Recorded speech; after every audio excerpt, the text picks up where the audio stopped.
I picked this particular painting because it's an iconic work in a great collection.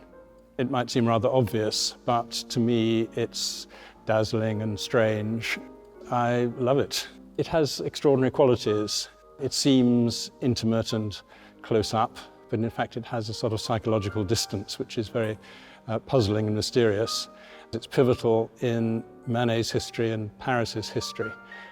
It's the end of something and the beginning of something, and that transitional moment seems incredibly important when we're thinking about this picture. It's pivotal because Paris and indeed Manet had just come through the Franco-Prussian War and the Commune. Manet had actually served in the military and survived. Some of his friends didn't. But he came back to Paris and he moved into a new studio on the Rue de Saint Petersburg. And this is the first painting he made after he moved into that new studio. And it's also the last painting he made with this particular female model, Victorine Meurent, who had been his favorite model for years and had posed for the Déjeuner sur l'Herbe and the Olympia. During the Franco-Prussian War, she had gone off to America, but she returned to pose for this one last picture for Manet. She, of course, is the governess or the older sister or the mother, depending on how we interpret it, sitting on the left here. The exhibition history of this painting is extensive, but I think the most important moment for it was in 1998, when it was shown here in the National Gallery as part of an exhibition called Manet, Monet and the Gare Saint-Lazare. And the significance was that Manet was living right next to the Gare Saint-Lazare. Monet was painting it, Manet was painting the area around it. And so it was an extraordinary moment to celebrate the early 1870s, 1872, 1873. And the curator Juliet Wilson-Barrot, who did a lot of original research on this picture, discovered some extraordinary things about it.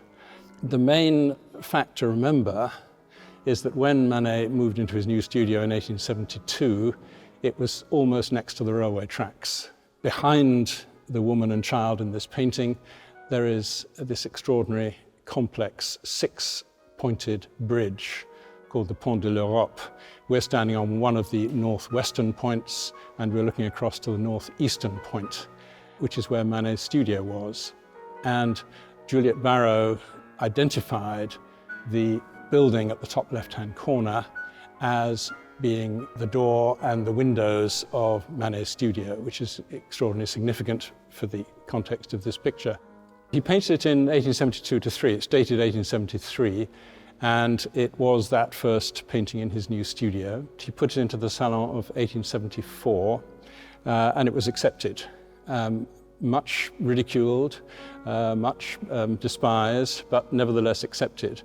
Another painting in this room, which is hanging over there, the Masked Ball, he also submitted for the 1874 Salon, and it was rejected. Which is surprising, because actually I think that one was probably more to the taste of the judges than this one would have been. But nevertheless, this was accepted for the 1874 Salon. And it was the subject of criticism, of derision. People couldn't understand the way the little girl was looking away from us, the slightly cool look of Victorine as she looks at us. Why is she reading a book, sitting on the edge of the railway tracks with this little puppy in her lap? What's the meaning of this bunch of grapes on the ledge here? But it is a very interesting composition. We can see the railway, that's the title of the painting. We can't see anything else. We can't see a train, we can't see the station's off to our right here. We can just see one pillar of the Pont de l'Europe over there. And we can see this great billowing cloud of steam, which is obscuring half the background. And only Manet's studio there is peeping out of the top corner of the steam. And the center of the painting, the absolute center of the painting, is this blank cloud of steam and the little girl's bare arm. And that's significant because the girl's bare arm is leading up to Victorine's hat. The brim of the hat curls around and ends up on Manet's studio. This is his first picture in that studio, and it is a celebration of the studio. And he uses this very strange, enigmatic composition to celebrate the fact he's now painting there in this luxurious studio, which was his for 6 years. and it was one of the happiest times of his life. He produced some of his greatest masterpieces there, and it was a new beginning for him after the horrors of 1870 and 1871.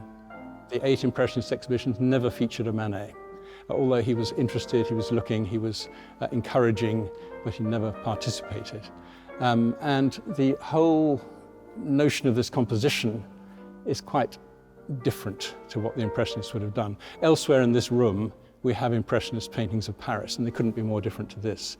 Figures are just little extra details in the streets. Here we have 2 figures in huge close-up. The Impressionist views of Paris stretch away along the boulevards to distant buildings. Here, the center of the painting is just this cloud of steam. His technique is singular. Manet loved the creamy qualities of paint, and this is probably one of his creamiest pictures. And if you look at the whole area of the book, the hand, the little dog and the fan, and the sleeve down here, this is paint as succulent as you can get. There are 3 painters in the history of art who used paint like this. Velázquez was one, Manet was another, and Sargent was the third. And Manet admired Velázquez and Sargent admired Manet. So they were linked by this sort of chain of admiration. And that is really as beautiful a passage of painting, much mocked at the time, but now we can appreciate the sheer brilliance of the handling there. You can tell the condition of a Manet or an Impressionist or another 19th century painting by looking at the peaks of the paint. If they're absolutely intact, if they're not flattened, if they are as crisp and fluid as when they were first painted, you know it's a painting in beautiful condition. But interestingly, there are some areas of the painting where we don't have this great thick, creamy paint. We actually have very thin paint, and this is also part of the Manet aesthetic, that things nearer us tend to be thickly painted with these very, very pronounced and beautiful brushstrokes. But as you go back, the paint gets thinner. And so in the very background here, you're actually seeing the white priming showing through in many places. So the paint is very thin. It's a sort of aerial perspective of solid things being near you and sort of vaporous things being further away from you. And so the technique actually reflects that. I just want to say something else about Manet's technique, which distinguishes him from not just the Impressionists, but from all the salon painters that had gone before him. And that is that he developed this technique, which we now call peinture claire, which is a sort of blonde, light technique, lots of whites mixed in with his paint. So all the flesh tones are very white and dense. They're also quite flat. If you look at a painting like Plum Brandy, which is also in this room, you can see that the face of the girl there is like a sort of flat, light mask. And this is the absolute antithesis of painting the figure in the salon in the traditional way of 19th century painters.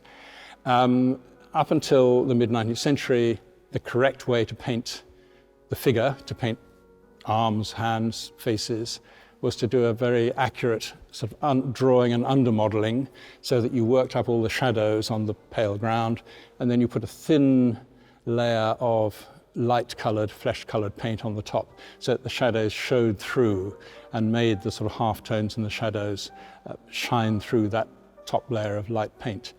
Manet did it exactly the opposite to that. If you had a face or the back of a head or an arm, you just put it down straight onto the white canvas in pink paint. So you just had an extraordinary sort of solid block of pink paint. There's a wonderful picture of Suzanne Leinhoff in the Metropolitan Museum where her hand, he's just put down as 5 strokes of pink paint straight onto the ground, and that's how he started.